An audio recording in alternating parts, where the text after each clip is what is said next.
let me also thank you for seeing fit to send a very powerful delegation to my mother-in-law's burial, which took place a few hours ago. And IPOB came there in full force. Numerous organizations, groups, political parties, and I must say, the governor of the state, senators, so many people, some from far and wide, all over the country, some from outside the country came today. We never expected this.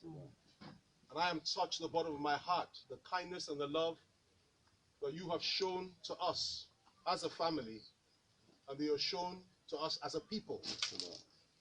As much as you love me, I love you. And I will say that I will never forget the fact that IPOB stood with me and my family on our day of mourning when we buried Mama. Now, let me say this. This is a very difficult and sad day for me. I never thought I'd be here today. I thought maybe I'd whistle tomorrow, get my thoughts, and then come back and see my friend's home and meet his family. But I was so touched with over 1,000 people you sent to the burial. And I said, let me just do this today. And of course, my friend and brother, Femi Fani, who has been with me throughout, has always briefed me, has always encouraged me, and has always stood for me. I honor you and I thank you for everything you have done, both for myself, for Nnamdi, my brother, and for IPOB. Now, let me say this. I came here, and it's important, because I know this is being recorded. Let us look at the events that took place here that day and night that they came. Because I've done the tour, and I don't know how many people have done this, but I think every single so-called leader in this country really ought to come and see for themselves what happened here. It's just not good enough to read about it and dismiss it, because it could be anybody that this is done to. And the universal law, you will excuse me for going on a bit. It's often I have this privilege to do. But I want to touch on some home truths today. And I want to explain a few things. I want to express myself why I'm in my brother's home. Therefore, it's my home. We need to understand something. A violation against one, even the smallest and the weakest, is a violation against all. When you kill one child, one man or woman in God's universe, you have affected the dynamics of the universe itself. And you have caused hurt and pain to all. What happened here on the day that they came is a travesty of justice. It is barbaric. It is unacceptable. It is wicked. Yes. Most importantly, it is totally and completely unnecessary. I will narrate the events as I understand it for the world to know, because many of us in this country don't want to know.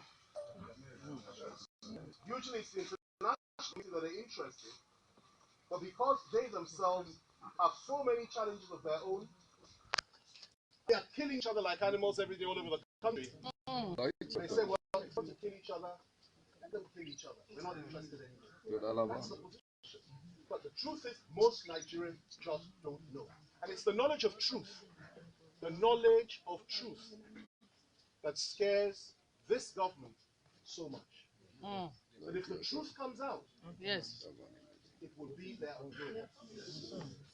Now, I will tell you the truth. I will narrate the events. Most of you know them because you were here. But I will narrate the events for the outside world, what I have seen, what I have felt, what I have smelt, what I have sensed as a spiritual man and as somebody that considers himself to be a warrior. From the day I entered that day, the feeling, the aura, the atmosphere, and it's painful and it's difficult to comprehend how any individual that is born of woman would do this to a family. No matter how much you disagree, no matter how much you feel that person is right or wrong, from the narrow road up there, shooting up every car. You go there, you fling everybody in sight, shooting everything in sight. Enter everything in sight. They broke the front door, went to the bedrooms. This is a palace, not just a home. They desecrated the palace, went inside the front door, shooting as they moved at everything in sight, from room to room, bring everything, shooting everything, beating everybody, all in army uniform. They went to the back of the house. The loyal dog called Jack, that was chained, because this was the afternoon. The dog was chained. They went to the dog and shot it in the head.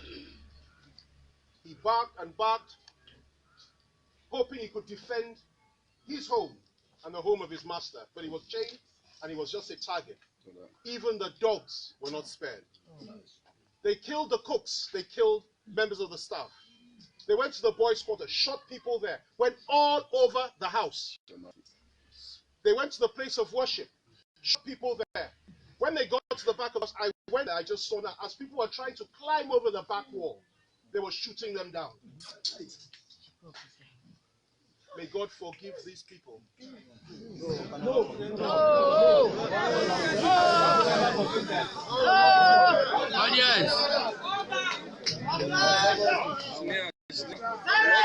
Listen to me very carefully. I am not given to speaking lightly. And I'll tell you why I say may God forgive these people. You see, the judgment of God goes from generation to generation. A drop of innocent blood, you will pay from generation to generation. It is from the bottom of my heart, therefore, even those that committed this atrocity, even if and when they pay the price, because they will, may it not go to the next generation of their families and so on and so on. Because innocent must not suffer or pay the price for the wickedness of the wicked. That's where I'm coming from. And anybody that knows or understands God will know that his wrath is irresistible. And it is something that you wouldn't even wish it for your worst enemy. When it comes, nobody says. So going back to the narrative, they killed. At the end of the day, I'm told that 28 people were slaughtered here on that day. 28. And the bodies were carried and taken away. Now, these are things I've been told. I wasn't here. I didn't witness them.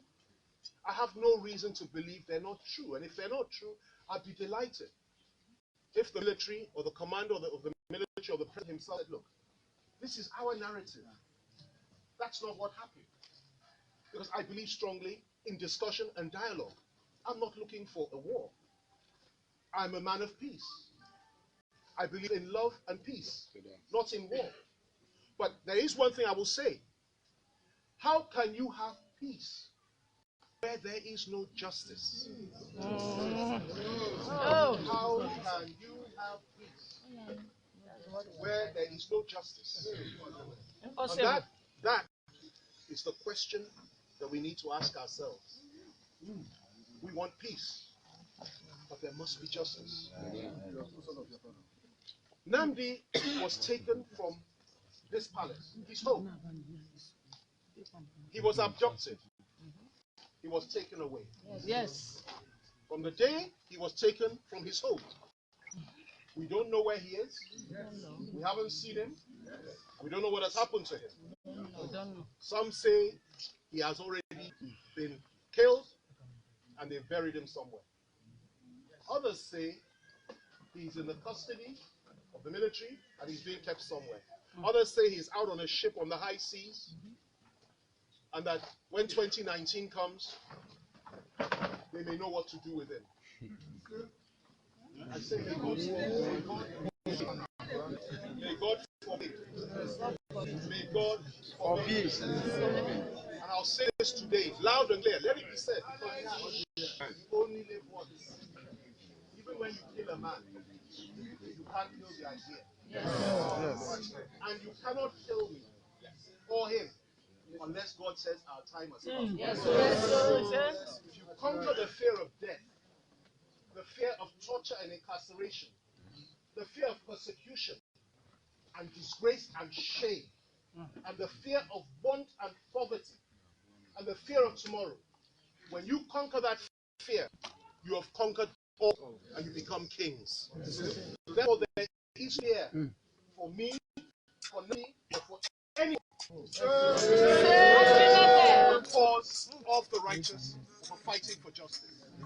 We discard the fears and we speak truth. Our sword is the sword of truth. The truth is this. I say it again, and I say it loud and clear. You will not throw him into the sea. You will not kill him. You will not destroy him. And if you've done it already, pray hard, because there will be a day of repayment.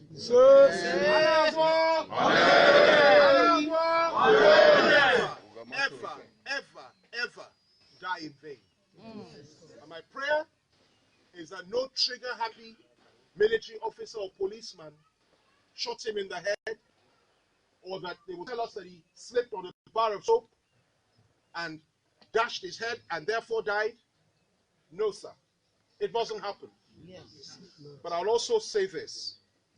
When you kill a man in the cause of justice, you make him a martyr. Okay. Yes.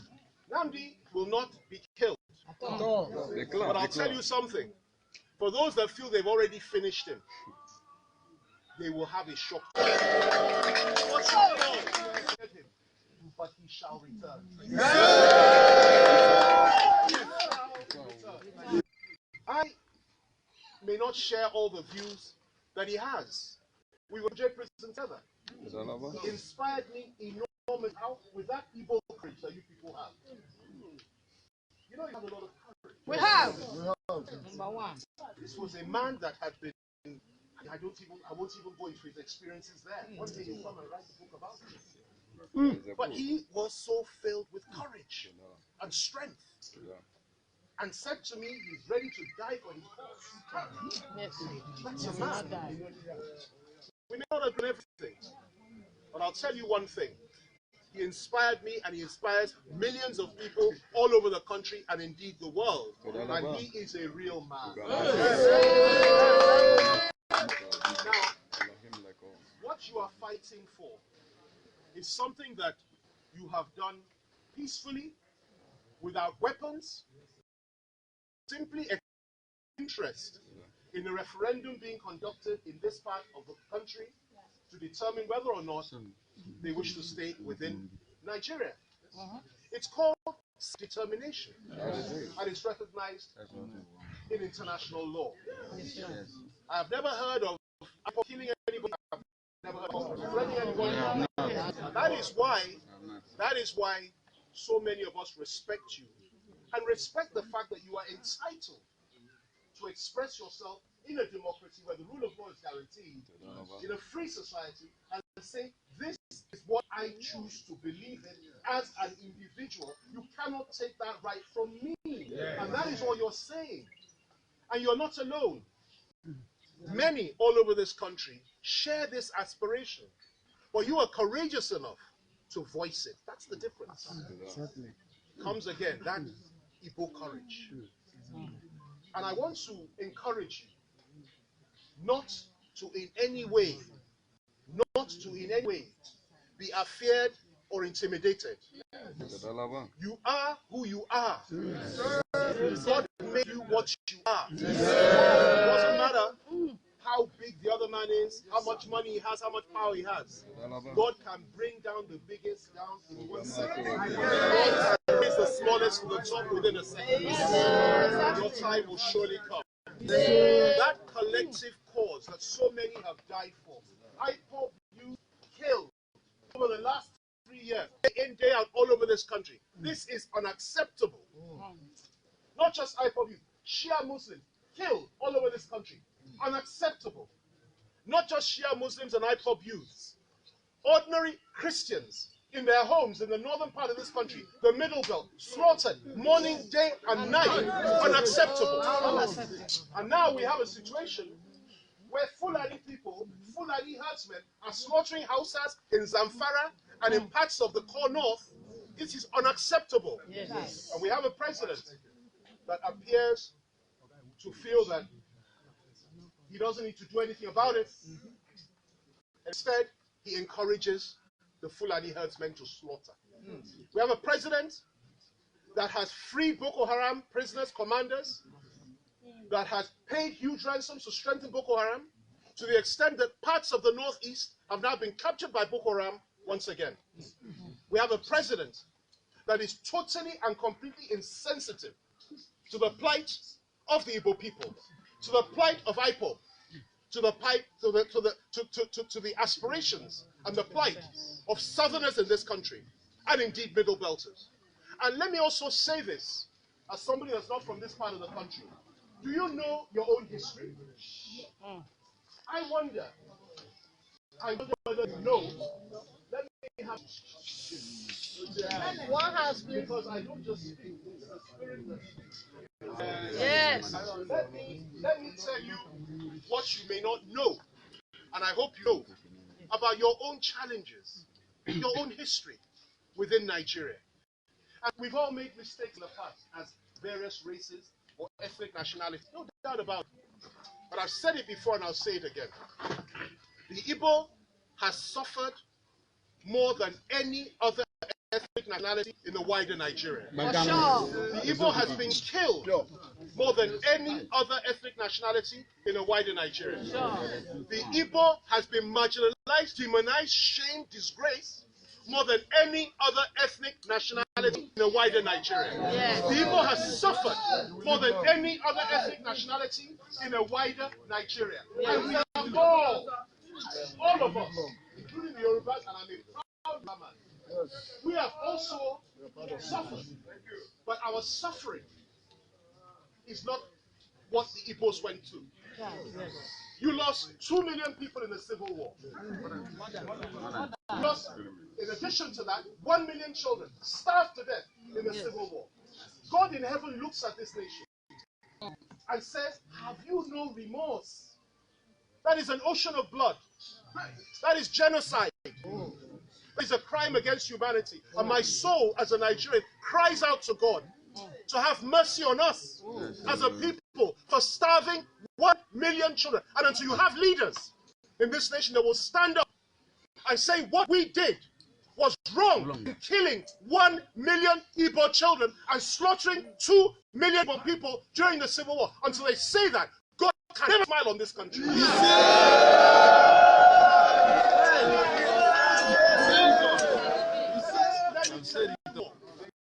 We're now in July, approaching July the 29th.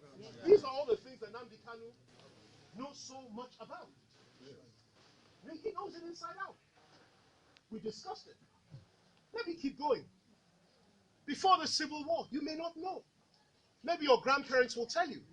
But I will tell you today, they don't teach history in our schools. Yes. Simply because they don't want anybody to know the truth. Yes. Let me tell you what happened. Let me tell you. Yes, there was a terrible night, January 15, 1966, in which many people were killed. My father was the only person, he was a deputy premier of the Western region, the only one that wasn't killed that night. Many were killed, and it was wrong, because blood was shed. 6 months later, however, there was what they call the Northern Counter-Coup. Yes. Now, it's interesting what happened, and you need to know. That Northern Counter-Coup. On the night of January, on the night of July 29, 1966, they came out, and Northern officers slaughtered 300 Igbo officers in the Nigerian army. Historical fact. Never denied. In fact, they admitted proudly. That day, the Igbo head of state was slaughtered. And of course, his Yoruba host, Ironsi, his Yoruba host, Fajri, said, you can't kill him without killing me. He is here in the West. I am his host. You can't take him without taking me. They said, okay, you want to go? You will go. They tortured them, beat them, brutalized them, and killed them. Strip them naked. Know the truth today and let it set you free. They don't tell you that. Beat them. Tortured them. That is the Nigeria we're talking about. It didn't stop there. It goes on. Sadly, it goes on. And I say this with broken hearts. I say this with a broken heart because I am a Nigerian. It didn't stop there. It went on. A few months later, they unleashed the civilian population in the core north against the Igbos. Over 100,000 people were slaughtered in the space of a few months. All of Igbo extraction in the core north. They don't teach you that in the school. They went from hospital to hospital, sought out pregnant women, cut out the stomach, dashed the baby's head against the walls. They went from home to home, office to office, bank to bank, looking for Igbos, killing them, until a man called Colonel Emeka Odumegu Ojukwu said, enough is enough. I draw the line in the east. Anybody that crosses that line enters Biafra, and nobody can come and kill us in Biafra. So he sent a signal, shouted out to all the Igbos in the north, and said what? Come home. They don't want you. Come home. They're killing you. Come home. And they started going home. They started going home on the trains, on the buses, and as they were going home at every point, every station that they stopped, they will attack them with bows and arrows, with knives, with machetes, kill them all more. I say this to you today, and I remind you of the history, because you deserve to know the truth. I also tell you this, not to incite you to violence, not to incite you to hate, but rather for you to understand the history of this country and know that those of us that perpetuated this evil against you, we have a lot of soul searching to do. And I stand as a Nigerian and I say to you today, from the bottom of my heart, I speak for myself and I speak for millions, particularly in the South and the Middle Belt, that we are deeply sorry about what we did to you. It doesn't atone for what happened. But know this, there are some that do feel bad, not some, many. And you know the funny thing? Exactly what was being done to the Igbos, or what was done to the Igbos at that time, is now being done to many of our Middle Belt brothers, and the very same people today. And this is why I say, fear God and understand that he does not limit his judgment to one generation. 2, 3 generations later, precisely what was going on, what was being done to the Igbos in the 1966 before the Civil War, is being done by the same people. Yes. That is Fulani herdsmen. They call them Fulani herdsmen. I call them Fulani terrorists. They're doing it to the people of the Middle Belt today and to the South. That is what we're faced with. Now, where do we go from here? I say this. We must maintain the peace. Yes. We must shun violence. We must shun an armed struggle, yes, despite the provocation. We must ensure that our cause is pure before God, yes, because it is God that can fight this one, and we must be courageous, yes, and strong. Yes. Every man and woman that was made by God has the right to aspire, to determine his own future, to pray to God and fight for a better country, better life for himself and his family. It's not a crime. And every man has the right to say, I've had enough. Yes. I've had enough. If I'm the wife, which is what Lord Lugard described the South, when they created the amalgamation of North and South, Northern and Southern protectors in 1914, he described the South as the rich wife, and he described the North as the poor husband. And he said, we shall unite them, marry them, and may that union live forever.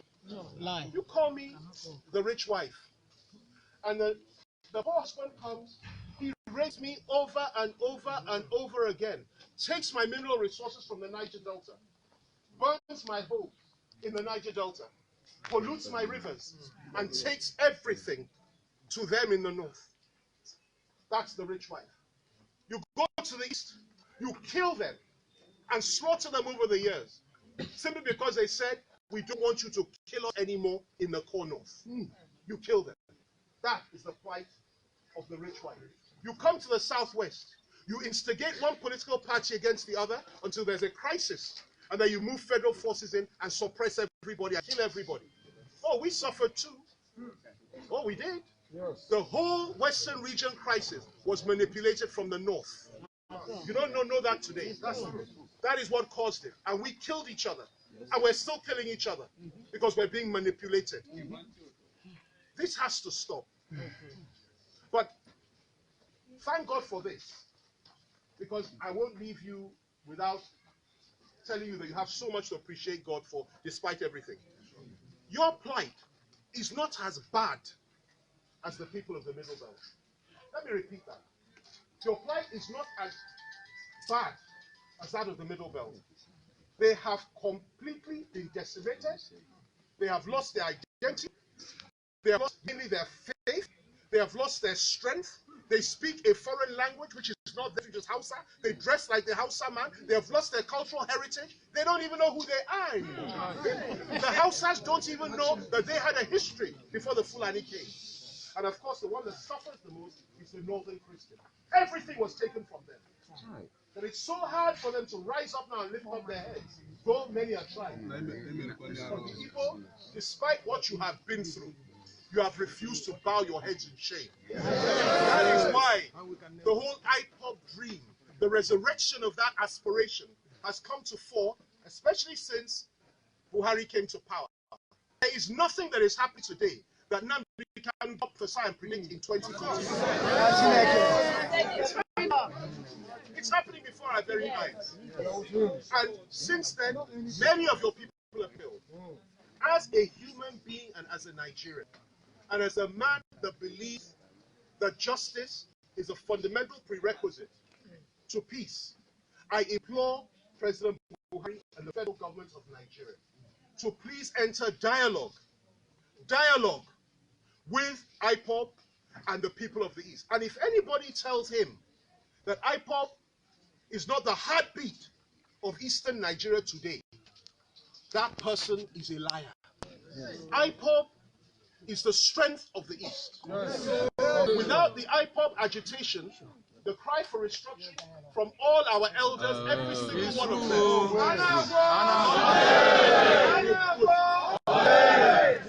would not be so loud today. And if it is, yes. I urge the federal government, release Nnamdi Kanu, enter dialogue with IPOB. Stop calling them terrorists, because they're not. And let peace reign in the land. I urge IPOB. I say to the family of Nnamdi Kanu, keep the faith. Brother has been so strong. Keep the faith. His sister, sitting right here, has been an inspiration. I say keep the faith. Because what your brother is going through, many others in history, in the history of Europe, so many in the history of America, so many in the history of the world, have paid a price for the freedom of their people. We are all ready to pay that price. I've come to the conclusion. I am ready to pay. We are ready. Any day, any time. I am ready to pay the price. He's paying that price. And we've all paid a price. But we will not leave our father's land. We will not leave our father's land. We will not leave our father's land and our burial sites and our homes and our churches and our place of rest. We will not leave those places. That are worshipping cows and want to graze their cows and take our land and rape our women and take all that is ours and crush our faith. We will never accept that. Let me say this. I commend your cause and each and every one of you. And indeed the people, the great and proud people of the Igbo nation, Indibo. I commend you into the hands of the living God. I decree and I declare that each and every one of you that has suffered, the Lord will soothe your pain and heal your wounds. The Lord will vindicate you. The Lord will give you life. God will give you strength. No matter what they throw at you, you shall stand. God bless you. Holy,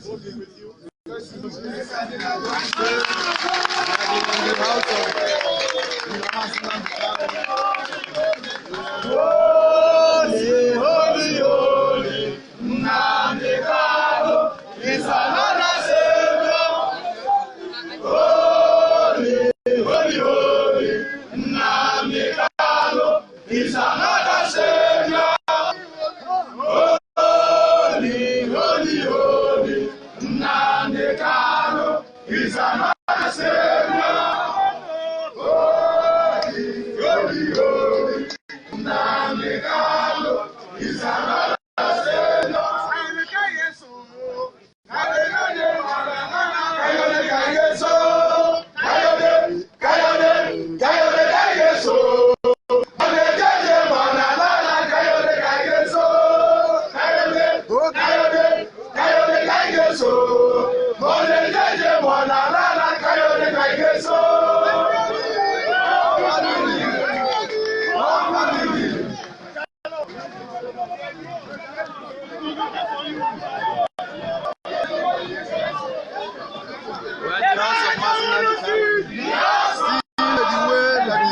Has such the compound of Nnamdi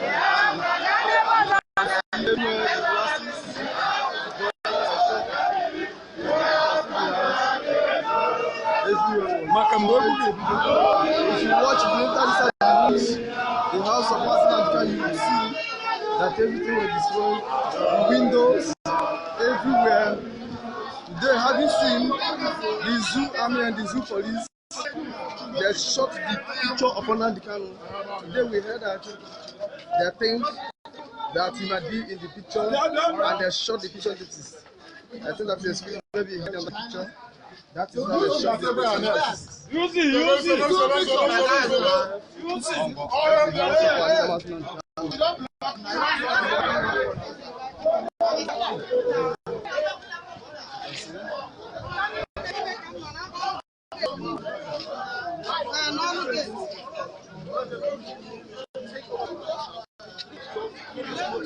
Everything inside, burn his house and shoot everybody.